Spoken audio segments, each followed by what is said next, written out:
Com vocês mais uma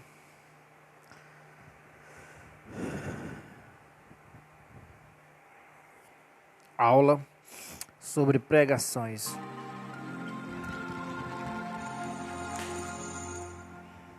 Estamos em São Paulo, a maior cidade da América do Sul e uma das maiores do mundo, com cerca de 20 milhões de habitantes. Você já parou para pensar quantas pessoas vivem nesta cidade que nunca tiveram o privilégio de ouvir um único sermão, uma única pregação bíblica em toda a sua vida? Pense na realidade das pessoas que vivem nesses prédios. Quais são os interesses dessas pessoas? Quais são as preocupações, as necessidades de cada uma delas? Agora pense em milhões de brasileiros que vivem outra realidade lutando pela sobrevivência. Quais são os interesses, as necessidades e as preocupações dessas pessoas? Esse é o desafio da pregação bíblica: alcançar todos os tipos de pessoas com a mensagem de salvação. Neste curso, nossa preocupação é responder a seguinte pergunta: como tornar a pregação bíblica relevante no meio de tanta diversidade, de tantos interesses, de tantas preocupações diferentes, de tantas necessidades diferentes? É sobre isso que vamos conversar: os 7 fatores da pregação relevante.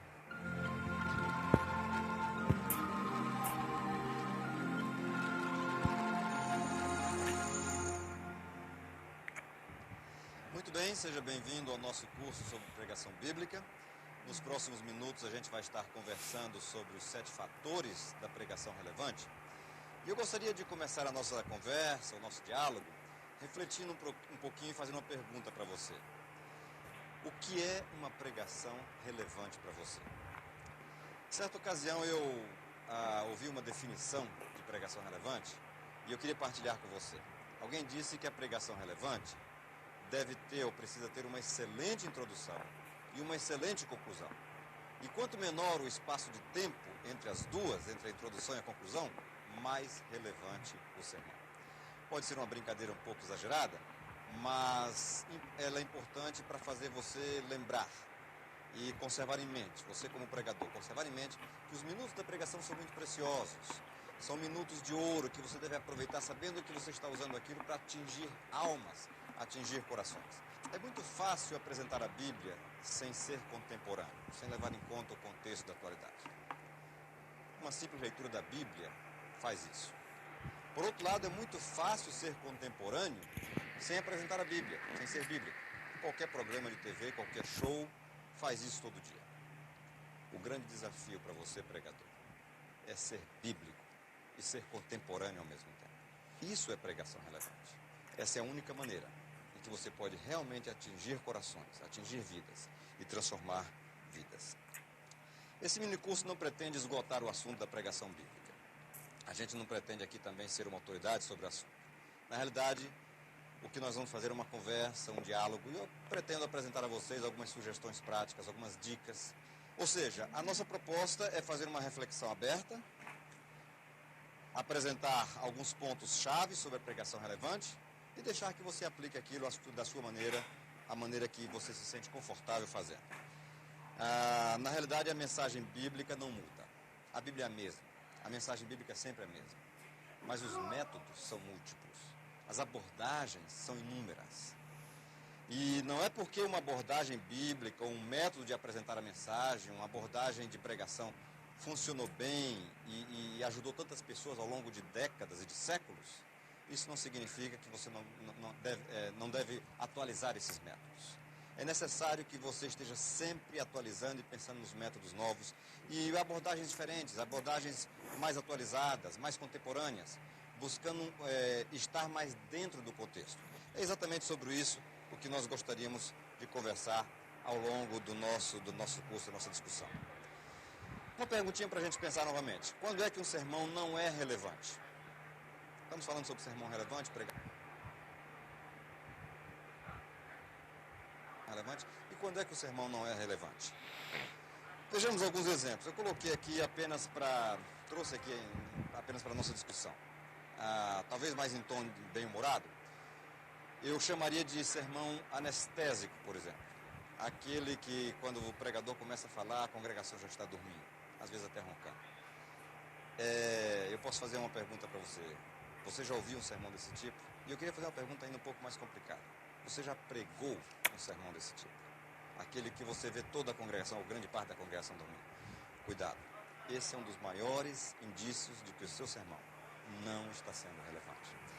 Alguém chamou também o sermão, se referiu ao sermão insípido, aquele que não tem gosto de nada. O ouvinte ouve, você fala, apresenta, mas as ideias são sem brilho, sem gosto, sem novidade. É como se você estivesse repetindo algo que não tem nada a acrescentar ao ouvinte. Cuidado com o sermão insípido. Ele também é um bom exemplo de sermão não relevante. Sermões óbvios. Sermão óbvio é aquele que diz que aquilo que todo mundo já sabe. Por exemplo, quem não se salvar vai se perder. Isso é um sermão óbvio. Isso, o pregador precisa policiar a sua própria abordagem para não estar dizendo aquilo que a congregação não precisa ouvir. Esse também é um tipo de sermão não relevante. Há alguns pregadores que gostam de usar sermões indiscretos. Sabe aquele que parece um noticiário policial? Ele faz questão de expor perante a congregação uma cena de crime, uma cena de estupro, uma cena de...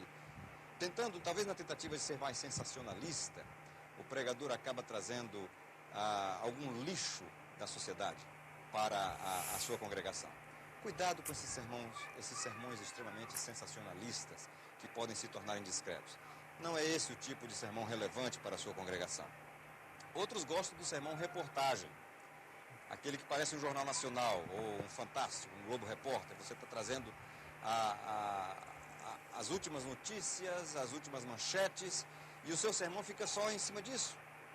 Isso não significa que você não pode usar uma manchete, uma notícia de impacto do momento para introduzir o seu sermão ou para ilustrar o seu sermão.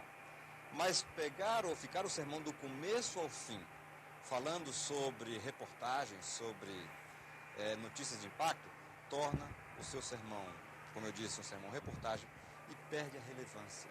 Não é isso que o seu ouvinte veio buscar na congregação. Ele está sedento pela mensagem da Bíblia. E não se esqueça, pregação bíblica, ela precisa ser ao mesmo tempo bíblica, mas também contemporânea. Há também o chamado sermão marketing, aquele que parece uma peça de propaganda. Fala de tudo, fala dos projetos da igreja, fala dos projetos de construção, fala dos projetos missionários da igreja, mas não apresenta alimento para a congregação. É puro marketing. A congregação não veio ali para ir em busca de marketing. Esse também é um indício de que o seu sermão não está sendo relevante para a congregação. E eu gosto de mencionar também o chamado sermão metralhadora, aquele que o pregador se esconde atrás do púlpito, onde ninguém vai atingi-lo, onde ninguém vai enfrentá-lo, e ali ele começa a metralhar membros da congregação, atirar em todas as direções, condenar todo mundo da congregação. Lembre-se, o púlpito não foi feito para condenação. O púlpito não foi feito para atingir ou ferir as pessoas. Pelo contrário, as pessoas passam a semana se ferindo nas batalhas da vida, nos problemas com o trabalho, nos problemas com a família, nos problemas financeiros, e elas chegam à congregação no final de semana sedentas, famintas, carentes. Elas estão em busca de alimento, de bálsamo para aquelas feridas. E se o pregador se põe a ferir mais ainda as pessoas, com condenação, com mensagens de censura, ele não está sendo relevante para as necessidades daquela congregação, para as necessidades daquela pessoa que está ferida por uma semana difícil, por uma semana de problemas, pelos problemas que teve durante a semana.